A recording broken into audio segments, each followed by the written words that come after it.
2014 में शुरू किया गया स्वच्छ भारत अभियान एक विशाल जन आंदोलन बना और देश को खुले में शौच से मुक्त होने का गौरव प्राप्त हुआ।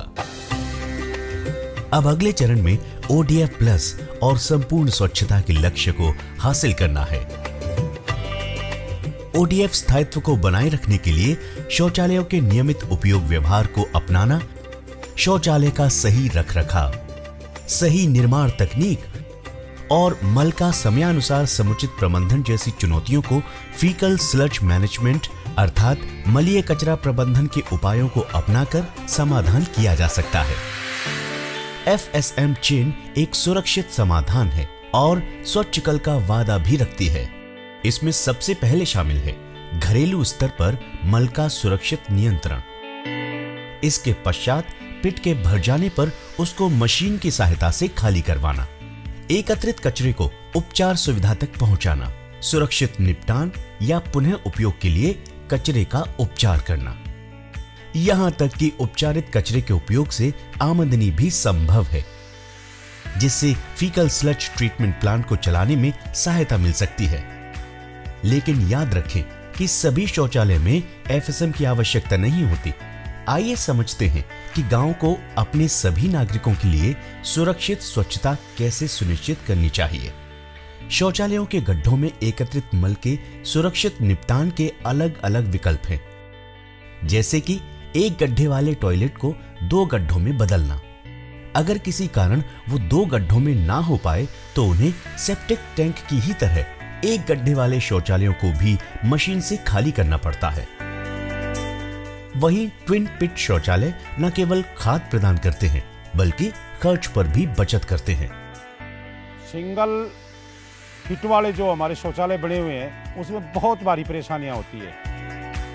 वहीं शौचालय जो सेप्टिक टैंक से जुड़े हुए हैं, सेप्टिक टैंक से निकलने वाले पानी को बल्कि सोखता गड्ढे में निकालना चाहिए। सेप्टिक टैंकों को खाली करना आवश्यक है, जिसे डी-स्लजिंग ऑपरेटर द्वारा उचित PPE और सेफ्टी उपकरणों की सहायता से किया जाता है। ध्यान रहे, सेप्टिक टैंक और एक गड्ढे वाले टॉयलेट्स को मैकेनाइज्ड तरीके से ही खाली करें। लेकिन फिर सेप्टिक टैंक से खाली मल कीचड़ का क्या होगा? यहीं पर FSTP का काम शुरू होता है, जहां पर एकत्रित मल का उपचार विभिन्न प्रक्रियाओं द्वारा होता है। इन प्लांट्स का संचालन सेल्फ हेल्प ग्रुप के द्वारा भी किया जा सकता है। आइए समझे एक FSTP में उपचार कैसे होता है। गाड़ी के आने के बाद मल को स्क्रीन और ग्रिड चैम्बर में पास कराया जाता है, जहां पर उसमें उपस्थित प्लास्टिक, क्लॉथ, सैंड और सिल्क को निकाल लिया जाता है। इसके पश्चात मलीय कचरे को स्टेबलाइजेशन कक्ष में भेज दिया जाता है। इसके बाद इसे ड्राइंग बेड में सुखाया जाता है, जहां पर ठोस और तरल कचरे को अलग किया जाता है। ड्राइंग बेड से निकले ठोस कचरे को पेस्चराइजेशन के लिए भेजा जाता है। इसके बाद ये एक तरह के खाद में परिवर्तित हो जाता है।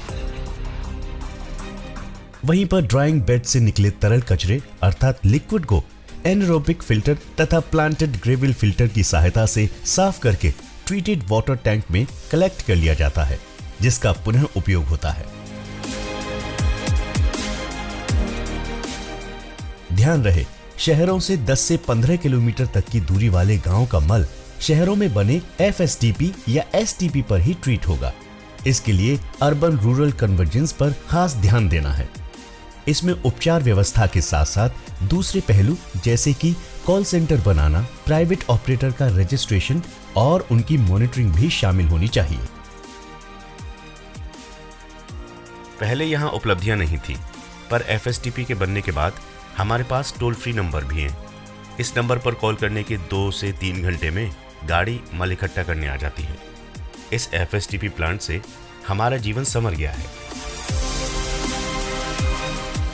लेकिन उन गांवों का क्या होगा जो शहरी केंद्रों से बहुत दूर हैं? 10 से 15 किलोमीटर के गांवों को क्लस्टर बनाकर इस प्रणाली को विकसित करने की जिम्मेदारी जिला प्रशासन की है। शहरी ग्रामीण कन्वर्जेंस करके मलीय कचरे का प्रबंध अर्थात FSM एक आदर्श उदाहरण बनकर सामने आया है। एफएसटीपी प्लांट बनने के बाद टोल फ्री नंबर सेटअप किए गए हैं। इन नंबरों पर कॉल करने के बाद सक्शन मशीन आकर सेप्टिक टैंक से मलीय कचरे को खाली करके एफएसटीपी पर ले जाते हैं। एफएसटीपी प्लांट के आने से गांव वालों का जीवन और भी सरल हो गया है।